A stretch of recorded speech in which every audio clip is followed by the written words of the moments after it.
तारखेपर्यंत त्या कालावधीमध्ये सोलापूरच्या नागरिकांनी, त्याचप्रमाणे ग्रामीण क्षेत्रामध्ये बार्शी, अक्कलकोट, मोहोळ त्या परिसरातली जी 29 गावे होती त्या नागरिकांनी फार मोठं आपल्याला सहकार्य केलं. त्या सहकार्यामुळेच आपलं लॉकडाऊन सक्सेसफुल होऊ शकला.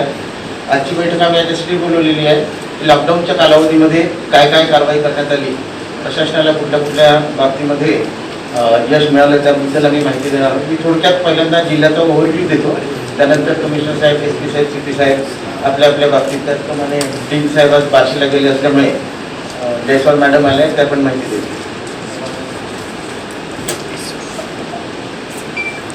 जिल्ह्यामध्ये आजच्या तारखेला 7,679 पॉझिटिव्ह रुग्ण आहेत. त्याच्यामध्ये शहरातले 4,707 आणि ग्रामीणचे 2,972 असे रुग्ण आहेत. मृतांची संख्या आपली 430 आहे. ओव्हरऑल रुग्णालयात दाखल असलेल्या रुग्णांची संख्या 2,785 आहे. तर रुग्णालयातून बरे होऊन गेलेले जे व्यक्ती आहेत त्यांची संख्या 4,464 आहे. तर आपला बरा व्हायचा जो रेट आहे 58% आहे. त्याचप्रमाणे आपला पॉझिटिव्हिटी रेट पूर्ण जिल्ह्याचा जो आहे तो 14% येतो. आणि मृताचा जो दर आहे, मृत्यू दर, तो 5.5 झालेला आहे. या संदर्भात मी आपल्याला 2-3 गोष्टी सांगू इच्छितो. या कालावधीमध्ये आपण फार मोठ्या प्रमाणात टेस्ट केलेल्या आहेत. माझे जे आकडे आहेत ते मी आपल्याला सांगू इच्छितो. 1 तारखेपासूनचे आपण हे आकडे काढलेले आहेत. 1 तारखेपासून कालपर्यंत एकूण 33,870 टेस्ट केल्या गेल्या. त्याच्यामध्ये आपल्याला 5,701 रुग्ण पॉझिटिव्ह आढळले. याच्यामध्ये सगळे जे आहेत टेस्ट वेगवेगळ्या ठिकाणी झालेले आहेत. सिव्हिल हॉस्पिटलमधली असलेली RT-PCR मशीन, सिबेनेट मशीन, त्याचप्रमाणे मेट्रोपॉलिस लॅब, कृष्णा लॅब, कॉर्पोरेशनकडे असली धाराशाची लॅब आणि rapid antigen test. Rapid antigen test पण आपण मोठ्या प्रमाणात केलेले आहेत. टोटल 12,141 रॅपिड अँटीजन टेस्ट झालेले आहेत आतापर्यंत. 2-3 गोष्टीबाबत मी सांगू इच्छितो की आपलं टेस्टिंगचं जे प्रमाण आहे ते आता पर मिलियन 11,038 आहे. पूर्वी लॉकडाऊनच्या पूर्वी याचं प्रमाण फारच कमी होतं, साधारण 5,000 ते 6,000च्या दरम्यान होतं. परंतु लॉकडाऊनच्या कालावधीत आपण टेस्टिंग वाढवल्यामुळे आपलं प्रमाण आता 11,038 झालेलं आहे. त्याचप्रमाणे आपलं डबलिंग रेट जो आहे तो पूर्वी 15च्या सुमारास होता, 12, 13, 14, 15च्या सुमारास होता. आजच्या आकडेवारीप्रमाणे डबलिंग रेट मात्र 21.2 झालेला आहे. जी रुग्णांची संख्या जी वाढते आहे त्याचं प्रमाण हे कमी झालेलं आहे. त्याचप्रमाणे फॅटॅलिटी रेट जो आहे, मृत्यू दर, लॉकडाऊनच्या पूर्वी किंवा त्याच्या लगत पूर्वीचे 6-7 दिवस होते त्यामध्ये साधारण 8-9 असा होता. मात्र या कालावधीमध्ये फॅटॅलिटी रेट हा 5.5 आलेला आहे. लॉकडाऊनच्या कालावधीमध्ये आपण आणखी 2-3 गोष्टी केल्या. त्या म्हणजे सिव्हिल हॉस्पिटलमध्ये आपण 120 बेडचं जे हॉस्पिटल आहे ते सुरू करायचा आपण प्रयत्न केला. त्याच्यापैकी परवाच माननीय पालकमंत्री महोदय आले होते. त्यांनी 20 बेडचं ऑलरेडी उद्घाटन सुरू केलेलं आहे आणि लगेचच उर्वरित जे काम आहे ते सुद्धा आपण पूर्ण करणार आहोत. सद्यस्थितीत आपल्याकडे पूर्ण जिल्ह्याची जी बेडची संख्या आहे त्याबद्दल मी आपल्याला सांगू इच्छितो. आपल्याकडे पूर्ण जिल्ह्यामध्ये डेडिकेटेड कोविड हॉस्पिटलमध्ये एकूण 1,432 बेडची उपलब्धता आहे. डेडिकेटेड कोविड हॉस्पिटलमध्ये 1,214ची उपलब्धता आहे आणि डेडिकेटेड कोविड सेंटरमध्ये 8,698, परंतु ही कॅपॅसिटी वाढून आता 10,000पेक्षा जास्त झालेली आहे. म्हणजे सद्यस्थितीत आपल्याकडे रुग्णांचं जे प्रमाण आहे ते बघता सफिशियंट कॅपॅसिटी आहे आणि जशी आवश्यकता पडेल त्याच्याप्रमाणे आपण याला वाढवणार आहोत. माझी विनंती आहे म्युन्सिपल कमिशनर साहेबांना की त्यांनी त्यांच्या बाबतीत अधिक माहिती. त्याच्यापैकी 1,605 बरे झालेले आहेत. 1,285 रुग्ण जे आहेत ते सध्या उपचार घेत आहेत. आपल्याकडे 2-3 तालुके मोठ्या प्रमाणात अफेक्ट झाले होते, अक्कलकोट आणि बार्शी. अक्कलकोटमध्ये 442 रुग्ण आहेत आतापर्यंत. मात्र त्याच्यातून बरे झालेले 313 आहेत आणि केवळ 114 रुग्ण जे आहेत ते उपचार घेत आहेत. तो over the period of time जर आपण बघितलं तर जसं SP साहेबांनी सांगितलं की अक्कलकोटमध्ये त्याचा प्रादुर्भाव कमी होत आहे. तर तिथे मोठ्या प्रमाणात आपण कंटेनमेंट झोन केले, मोठ्या प्रमाणात आपण तिथे टेस्टिंग केल्या, त्याचा परिणाम आहे. बार्शीमध्ये सुरुवातीला थोडासा सर्ज आला होता. तिथे टोटल जे रुग्ण आहेत ते 701 आहेत. मात्र बरे झालेल्या रुग्णांची संख्या 445 आहे. हे प्रमाण फार मोठं आहे आणि आता केवळ तिथे 228 रुग्ण जे आहेत ते उपचार घेत आहेत आणि दररोज जी पॉझिटिव्ह येण्याची जी संख्या आहे दिवसेंदिवस ती कमी होत आहे. आम्ही मोठ्या प्रमाणात बार्शीमध्ये, बार्शी शहर आणि बार्शी ग्रामीणमध्ये मोठ्या प्रमाणात आपण टेस्टिंग सुरू केलेलं आहे, जेणेकरून जे पॉझिटिव्ह व्यक्ती आहेत त्यांना आपण बाहेर काढून त्यांची ट्रीटमेंट करून त्याचा संसर्ग होणार नाही. या बार्शीला कंट्रोल करण्यासाठी आपले जे SDO आहेत हेमंत निकम, आम्ही त्यांना तिथे स्टेशन केलं आहे. त्यांचं हेडक्वार्टर जे सोलापूरला केले तिथेच त्यांना स्टेशन केलेलं आहे. प्लस आपल्याकडे IS प्रोफेशनल आलेले आहेत, त्यांना पण आपण तिथे स्टेशन केलेलं आहे. आणि आठवड्यातून 2दा आम्ही आणि SP साहेब स्वतः जात असतो आणि तिथे आढावा घेत होतो. तर होपफुली बार्शीमध्ये ही संख्या कमी होईल आणि भविष्यामध्ये आणखी वाढू नये आणि ही चेन ब्रेक व्हावी यासाठी बार्शीमध्ये आपण 26 तारखेनंतर 31 तारखेपर्यंत लॉकडाऊन जाहीर केलेला आहे आणि त्याचं तिथे इम्प्लिमेंटेशन केलं जात आहे. तर बाकी जे तालुके आहेत करमाळा, माढा, माळशिरस, मंगळवेढा आणि मोहोळ इथे प्रमाण कमी आहे, पण हे वाढू नये म्हणून आम्ही तिथे मोठ्या प्रमाणात RT-PCR आणि अँटीजेन टेस्ट करत आहोत जेणेकरून त्याचा प्रादुर्भाव वाढणार नाही. दुसरा आपला तालुका जो होता तो दक्षिण तालुका, सुरुवातीला इथे मोठ्या प्रमाणात सर्ज आला होता. ही टोटल संख्या आहे 524, मात्र 380 रुग्ण बरे झालेले आहेत आणि आता केवळ 137 रुग्ण आहेत आणि दिवसेंदिवस तिथून पॉझिटिव्ह येणाऱ्या रुग्णांची संख्या कमी होत आहे. ओव्हरऑल असं दिसून येत आहे की ग्रामीण भागामध्ये पूर्वी जिथे सर्ज आला होता तिथे आता हे कंटेन होत चाललेलं आहे. कंटेनमेंट होऊन त्याच्यामुळे टेस्टिंग आणि बाकी जी आपण उपाययोजना केली त्याच्यामुळे. दुसरे एक मला सांगावंसं वाटतं की आता SP साहेबांनी सांगितलं, आम्ही 6 जुलैला एक आदेश पारित केला होता की जे व्यक्ती सोशल डिस्टन्सिंगचं पालन करत नाही, बाईकवर डबल सीट जातात, 2-2 सीट जातात, 3-3 सीट जातात आणि जे मास्क वापरत नाही यांना दंड करायचा आम्ही एक आदेश निर्गमित केला होता. आणि आतापर्यंत टोटल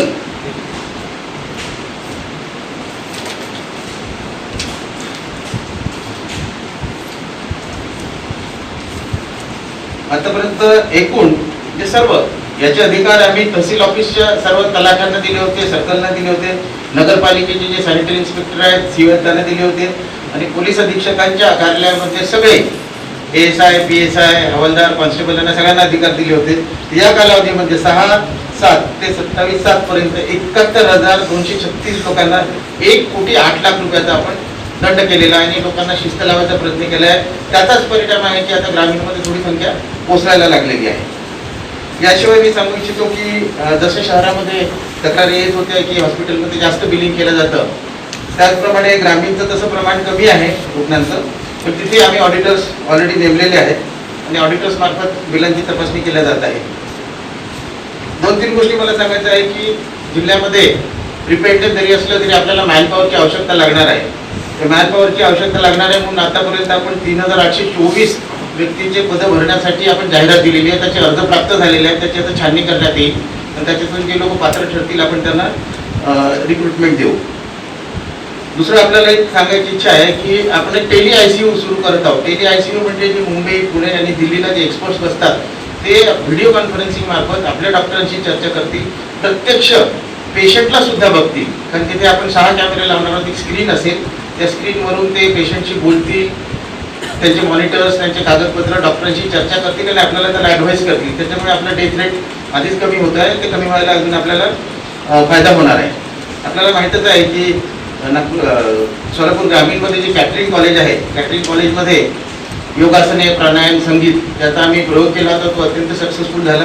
मागे मी स्वतः गेलो होते तिथे, आपण इथे बघितलेलं आहे. तशा प्रकारची कारवाई जिल्ह्यातील सगळ्या CCCमध्ये करण्यात येणार आहे. त्याचप्रमाणे काही पत्रकार बंधूंकडूनच सूचना आली होती की कोविड केअर सेंटरमध्ये समुपदेशक नेमावे, तर आम्ही त्याची पण कारवाई सध्या सुरू केलेली आहे. लॉकडाऊनच्या कालावधीमध्ये बरेचसे व्यक्ती असे असतात की ज्यांची खायची व्यवस्था नसते, अशासाठी या कालावधीमध्ये सोलापूर जिल्ह्यातले जे सामाजिक संस्था आहेत त्यांच्यामार्फत 40,000 आपण फूड पॅकेटचं वितरण केलेलं आहे. आमच्या नियोजनाप्रमाणे आणि थोडा कमी झालं टेस्टिंग, मग आम्ही टोटल टेस्टिंग 10 दिवसमध्ये 13,487 इतकी टेस्ट केलेले. त्यापैकी रॅपिड टेस्ट, अँटीजेन टेस्ट 11,646 आहे आणि बाकी आमच्या सिव्हिल हॉस्पिटलच्या PCR टेस्टिंग, CBNAT टेस्टिंग माध्यमातून, फ्लोरिड टेस्टिंगच्या माध्यमातून बाकी 1,841 केलेले आहे. आणि यामध्ये या 10 दिवसमध्ये आम्ही जवळपास 1,050 पॉझिटिव्ह केसेसला आम्ही आयडेंटिफाय करू शकला आणि त्यांना आयसोलेशन करण्यासाठी यांच्या माध्यमातून मदत झालेली आहे. पॉझिटिव्हिटी रेट या 10 दिवसच्या बघितला की 7.78% आहे. म्हणजे शहरामध्ये जो ज्याप्रमाणे आला पॉझिटिव्हिटी रेटचा एक्सपेक्टेशन होता तो खूप कमी आहे. आणि लॉकडाऊनच्या अगोदर पॉझिटिव्हिटीचा रेट टोटल एकूण मिळून 20.5% होता. 20.59% होता आणि लॉकडाऊनच्या संपल्यानंतर तो पॉझिटिव्हिटी रेट 15.84% पर्यंत आलेले आणि डेथ पर्सेंटेज बघितला की CFR म्हणतो 8.75% बिफोर लॉकडाऊन होता तो आता 7.3% पर्यंत कालच्या पर्यंत आलेले इतकी आम्ही या मध्ये कमी करण्यासाठी आम्ही प्रयत्न केलेले. ऍक्च्युली आमच्या अगोदर नियोजन होता 1 लाख पर्यंत करू अगोदर असा विचार होता. मग आम्ही 50,000 60,000च्या पण ऑर्डर केलेले. मग ICMRच्या गाईडलाईन्सचा आम्ही व्यवस्थित वर्कआउट केला की तर 1,11,000 जो कोमॉर्बिड लोक होता आम्ही सर्वे काढून पूर्ण शहरामध्ये काढला होता त्यापैकी त्या ICMRच्या गाईडलाईन्सच्या निकषामध्ये बसणारे लोक 50,000 लोक होतात. आणखी आम्ही तसं 50,000 60,000 आम्ही ऑर्डर केलेले. मग मार्केटमध्ये पण तो शॉर्टेज असल्यामुळे आम्ही टप्प्याटप्प्यामध्ये तो हा पीक घेतलेले. सपोज एकदम आम्ही 40,000 50,000 घेतला ॲटलीस्ट 7% 10% प्रमाणे आम्ही इतकी 10,000 लोक पॉझिटिव्हिटी लोक पण वाढणार होतात आणि त्यांच्या कॉन्टॅक्ट ट्रेसिंग परत आम्ही 10-15 केला तो 1 लाख पर्यंत तो कॉन्टॅक्ट ट्रेसिंगच्या लोकांना आम्ही इन्स्टिट्यूशनल क्वारंटाईन करायची गरज होता. मग तितकी फॅसिलिटी आमच्याकडे नाही म्हणून आम्ही टप्प्याटप्प्यामध्ये हे घ्यायचं म्हणून नंतर निर्णय घेतला. त्याप्रमाणे आम्ही कंटेनमेंट झोनच्या पूर्ण 100% आम्ही या लॉकडाऊनच्या पिरियडमध्ये टेस्टिंग घेतलेले आणि त्यानंतर आता उर्वरित 40,000 लोकांच्या पण आम्ही नॉन कंटेनमेंट झोनच्या टप्प्याटप्प्यामध्ये जसं आम्हाला किट्स मिळतील त्याप्रमाणे आम्ही या लोकांचं पण सर्वेक्षण करणार आहे. आपण जर पाहिलं तर हा 10 दिवसाचा लॉकडाऊन बरेच लोक असं म्हणतात की लोकांनी अतिशय चांगला प्रतिसाद दिला आणि तो यशस्वी झाला. माझं मत असं आहे की याच्यामध्ये 2-3 मुद्दे आहेत. एक तर त्याची पूर्वतयारी चांगली केली गेली. उदाहरण सांगायचं म्हणजे पालकमंत्री साहेबांनी इथं 2-3 मिटिंग घेतल्या. लोकप्रतिनिधी नगरसेवक गटनेते पालिकेचे या सगळ्यांच्या मिटिंग घेतल्यानंतर एक समन्वयाने हा लॉकडाऊन करायचा ठरला. त्याच्यानंतर महापालिकेने शिवशंकर यांच्या नेतृत्वाखाली त्यांचे जे कर्मचारी अधिकारी यांच्या मिटिंग झाल्या बऱ्याच आणि पूर्वतयारी चांगली झाली. जरी रॅपिड टेस्टची संख्या कमी असली तरी पूर्वतयारी चांगली झाली. त्याचप्रमाणे हॉस्पिटलने यावेळेस चांगली तयारी केलेली होती आणि पोलीस विभागातर्फे आम्ही ठरवलं होतं की ह्यांचे काही जेवढी आवश्यकता असेल जसे की यांच्या कोमॉर्बिड लोकांना हॉस्पिटलमध्ये आणायचं ठरवलं होतं. बऱ्याच वेळेला असं व्हायचं की कोमॉर्बिड लोक जे वयस्कर लोक आहेत ते यायला तयार नसतात. त्यांना आणण्याक आम्ही पोलिसांनी तिथं मदत केली आणि यावेळेस तुम्ही जर बघितलं असेल मग आम्ही काय केलं की पोलिसांतर्फे जे प्रभाग आहे त्यावेळेस तुम्ही आता आकडेवारी जर बघितलं तर महापालिका आता प्रभाग वाईज आकडेवारी प्रसिद्ध करतात आणि त्याच्यामुळं एक मला असं वाटतं की या प्रभागामध्ये रुग्णांची संख्या जास्त आहे आणि मृत लोकांची संख्या जास्त आहे. या प्रभागातल्या लोकांमध्येही जागृती निर्माण झाली की आपल्या एरियामध्ये जास्त हा पसरत आहे. तर तो एक भाग झाला. त्याच्यानंतर नगरसेवकांचे एक कमिटी तयार केली प्रभाग वाईज. त्याच्यामध्ये आमचे 2 पोलीस अधिकारी आम्ही दिले होते आणि त्यांना अशी मिटिंग घेऊन विनंती केली होती की तुम्ही हे जे लोक आता तुम्ही जर पाहिलं इतर शहरांमधूनही मी फोन करून विचारतात तर अडचण काय रॅपिड टेस्टचे लोक बाहेर पडत नाही येतच नाही तर तो एक म्हणजे महापालिकेसाठी ते एक चांगली गोष्ट झाली की त्यांच्या साह्याने बऱ्याच प्रमाणामध्ये आता कॅम्पही लावतात आणि लोकही मोठ्या प्रमाणामध्ये टेस्टिंगसाठी पुढे येत आहेत. तर ह्या 2-4 बाबीमुळं आणि सगळ्यात महत्त्वाचं म्हणजे फक्त दूध आणि वृत्तपत्र बाकी सगळ्या गोष्टी बंद होती APMC पासून सगळ्या. त्यामुळं हा लॉकडाऊन म्हणजे लोकांच्या अतिशय चांगल्या सहकार्य आलं आणि याच्या अगोदरही बऱ्याच वेळेस लॉकडाऊन झाल्यामुळे सगळ्यांना अशी सवय झाली की लॉकडाऊन म्हणजे घरातच बसायला पाहिजे. फार कमी प्रमाणामध्ये लोक बाहेर पडले तरीही म्हणजे केसेस तर आपण करतो जे कोणी बाहेर पडतो त्यांच्यावर केसेस केलेले आहेत. तर मला असं वाटतं की म्हणजे माझ्याकडे सांगण्यासारखी आकडेवारी आहे. आकडेवारी पाहिजे का तुम्हाला?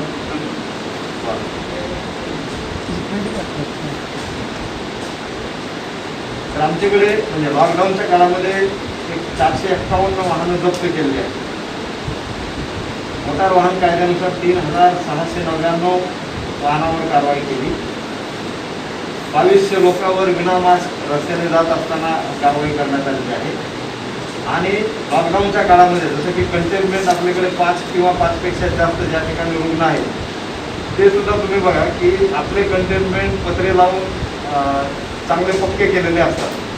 तर बऱ्याच ठिकाणी आपले कंटेनमेंट पाहून इतर ठिकाणी त्याची कॉपी करण्यात आलेली आहे. असं म्हणजे आम्हाला सांगितलं की तुमचे कंटेनमेंट बघून आम्ही केले, कारण एंट्री एक्झिट एकच ठेवल्यामुळं लोकांच्या मुवमेंटवर लिमिटेशन आलेली आहे.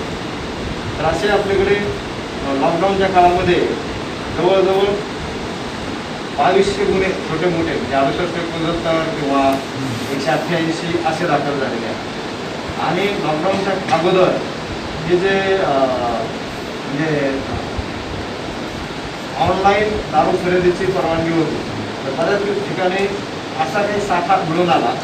असे जवळजवळ 25,24,000 दारू आपण बाटल्या वगैरे जप्त केलेल्या. त्याचप्रमाणे बॉर्डर सिलिंग पॉईंट जे आहेत आपल्याकडे यावेळेस स्ट्रेंथन केलेले होते आणि एकूण 17,738 वाहनं या 10 दिवसामध्ये त्या बॉर्डर सिलिंग पॉईंटवरून पुढे आलेले आहेत.